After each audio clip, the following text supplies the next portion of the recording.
See the game more clearly with high-definition spectacle lenses from Norville Opticians. Charlie, let's start with the try. Talk me through that try last week. Well, it was all, I guess, it's probably a bit of a cliche, isn't it? But it just happened all quite quickly. To be fair, he hit a really spewing box kick, and it was quite greasy night, and it was one of those box kicks where it's moving around in the wind, and my first thought was, oh my god, I hope I don't drop this, because obviously where we were in the game, you know, there was still a score in it, and we were obviously trying to close the game out, and then I just caught the ball and saw the gap, and then just saw the try line and just didn't stop running really. So it was good one. Yeah.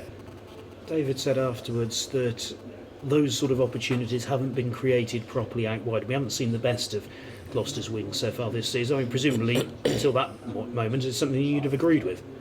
Yeah, exactly. I mean, I think for guys like myself and Johnny, it's all about getting the ball in space, and obviously that's where we're dangerous, and that's where we want the ball. That's where all wingers want the ball, to be honest, getting the ball in space, having that ability to take people on in space.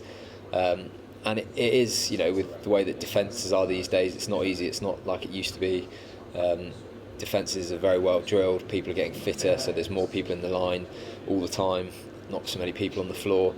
So you really have to work hard for those opportunities. I'm going to say sometimes they might come in the 60th, 78th minute or whatever, when people are a bit tired and they just, you know, fall asleep on a kick chase and it opens up like that. Other times it might be, you know, a well-worked move inside you, gets you the ball in a bit of space. But as I say, that's what we want as wingers, and hopefully we'll be able to create more opportunities like that as the season goes on. You mentioned about defences. Have they actually got better, or how much better do you feel they've got since you've been playing the game? I think they've certainly improved. I mean, it's difficult to. It's all just kind of a blur. All the rugby you play in your career, when you try and think back, it's all just, you can't normally think back more than a couple of weeks ago. Maybe that's because we get hit on the head too much these days. But it's I think definitely, yeah. Obviously, from a physical point of view, people are always getting, you know, stronger, fitter. You've got big guys who can move around, so you don't have the same mismatches that you perhaps used to get, where you might have a big old prop who's absolutely blowing and stuck in the middle of a defensive line with creating holes everywhere.